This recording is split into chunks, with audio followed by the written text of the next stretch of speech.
Hey guys, welcome back to story time, and I'm back reading chapter 5. Yeah, it's oh no, not chapter 5, chapter 4. So if you didn't see the last 3 chapters, I recommend I say this in every video, but if you haven't seen the last chapters, then I recommend you go and check those out so that you can understand what's going on. So yeah, and I hope you enjoy. So let's get started. Chapter 4, Truth or Scare. The most exciting things to happen in Dolesville in my lifetime, in chronological order. 1. The 310 train jumped its tracks, spilling boxes of Tootsie Rolls, which we devoured. 2. A senior flushed a cherry bomb down the toilet, exploding the sewage line, closing school for a week. 3. On my 16th birthday, a family rumored to be vampires moved into the haunted mansion on top of Benson Hill. The legend of the mansion went like this. It was built by a Romanian baroness who fled her country after a peasant revolt in which her husband and most of his family were killed. The baroness built her new home on Benson Hill to resemble her European estate in every detail except for the corpses. She lived with her servants in complete isolation, terrified of strangers and crowds. I was a small child at the time of her death and never met her, although I used to play by her solitary monument in the cemetery. Folks said she would sit by the upstairs window in the evenings staring at the moon, and that even now, when the moon is full, if you look from just the right angle, you can see her ghost sitting in that same window, gazing at the sky. But I never saw her. The mansion has been boarded up ever since. Rumor had it there was a witch-like Romanian daughter interested in black magic. In any case, she wasn't interested in Dolesville. Smart lady, and never claimed the place. The mansion on Benson Hill was quite gorgeous to me in its Gothic way, but an eyesore to everyone else. It was the biggest house in town, and the emptiest. My dad says that's because it's in probate. Becky says it's because it's haunted. I think it's because women in this town are afraid of dust. The mansion, of course, had always fascinated me. It was my Barbie dream house, and I climbed the hill many nights hoping to spot a ghost. But I actually went inside only once when I was 12. I was hoping I could fix it up and make it my playhouse, or I was going to put up a sign that said "No nerd boys allowed." One night, I climbed the wrought iron gate and scurried up the winding driveway. The mansion was truly magnificent, with vines dripping down its sides like falling tears, chipped paint, shattered roof tiles, and a spooky attic window. The wooden door stood like Godzilla, tall and powerful, and locked. I snuck around the back. All the windows were boarded up with long nails, but I noticed some loose boards hanging over the basement window. I was trying to pull them loose when I heard voices. I crouched behind some bushes as a gang of high school seniors stumbled near. Most were drunk and one was scared.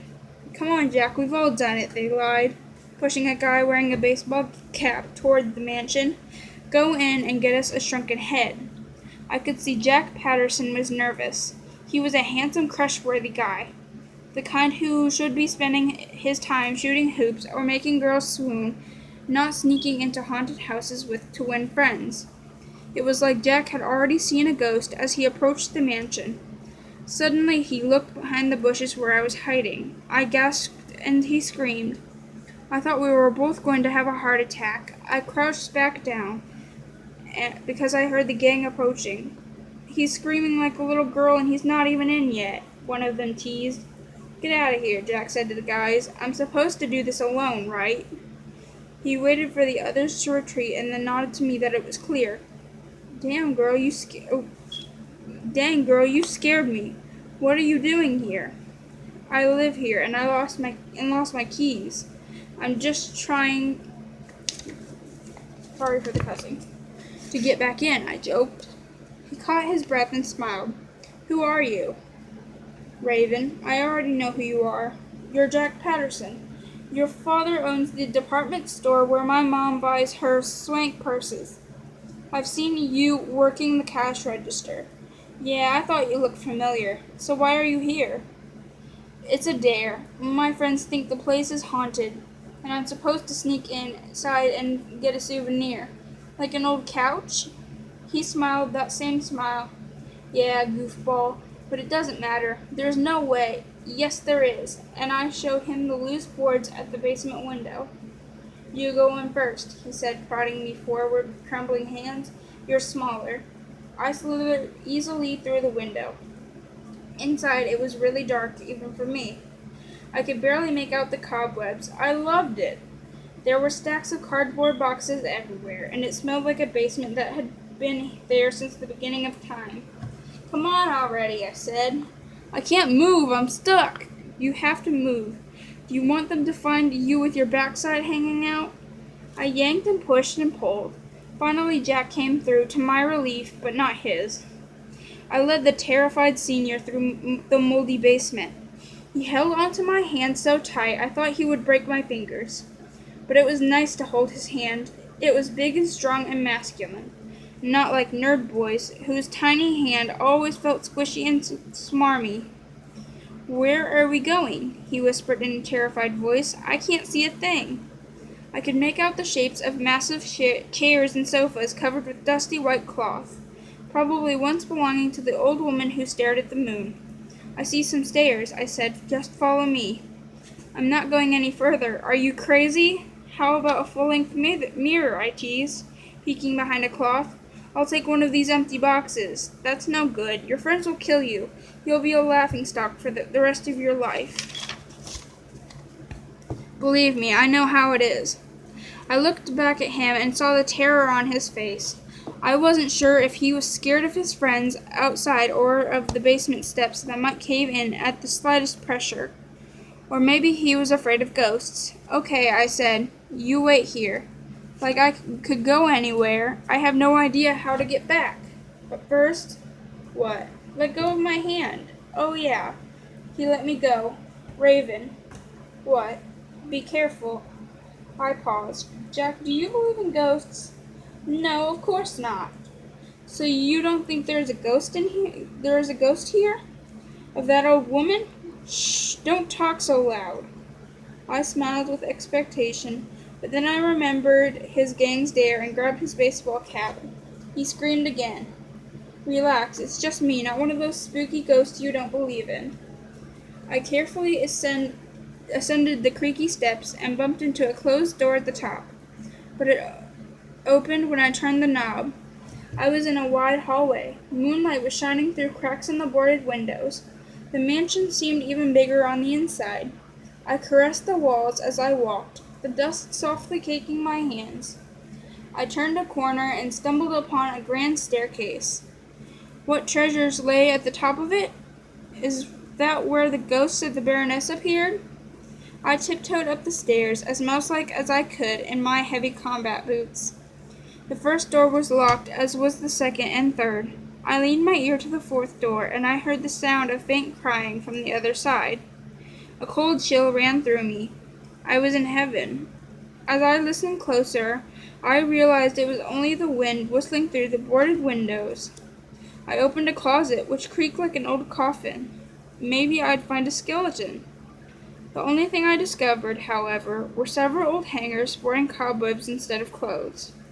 I wondered where the ghosts were. I peered into the library. An open book lay on a small table, as if the woman who stared at the moon had been reading it when she died.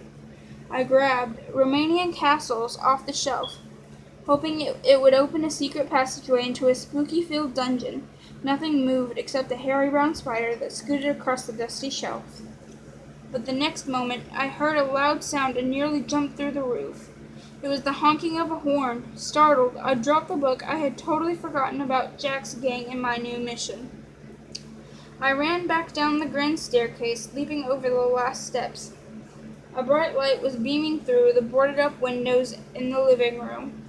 I climbed onto the bay window and peered out. Safely hidden behind the boards, I could see the seniors sitting on the hood of their car, the headlights shining up through the gate of the mansion. One of them was looking in my direction, so I pushed Jack's cap out through an opening between the boards and waved like I had just landed on the moon.